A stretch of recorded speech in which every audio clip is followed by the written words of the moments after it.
We have learned in the last 24 hours that the Epstein controversy should be referred to as the Jeffrey Epstein hoax. It's all been a big hoax. It's perpetrated by the Democrats, and some stupid Republicans and foolish Republicans fall into the net, and so they try and do the Democrats' work.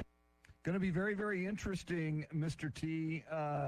President Trump, his loyal followers, the MAGA followers in particular, have never had an issue with him like they currently do over Jeffrey Epstein. It'll be interesting to see if he can convince them to let this go.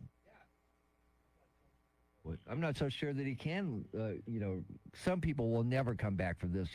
It kind of hurts. I wanted to see this report. I wanted to see what was out there. But apparently I'm doing the Democrats' work and I'm stupid.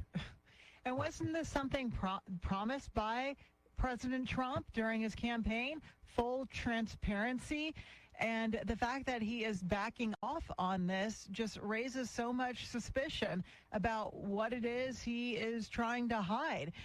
Let's just release all of the files in its entirety. Let the American public decide for ourselves if this is indeed boring and nothing to see. And in the run-up to the most recent election, I mean, so many of his surrogates, Kash Patel, Dan Bongino, and even since Inauguration Day, we go back to Attorney General Bondi, Pam Bondi, seeming to suggest, and she says this wasn't the case now, that she had the client list on her desk. And then you had that moment when they were handing out those binders on Epstein. Yes.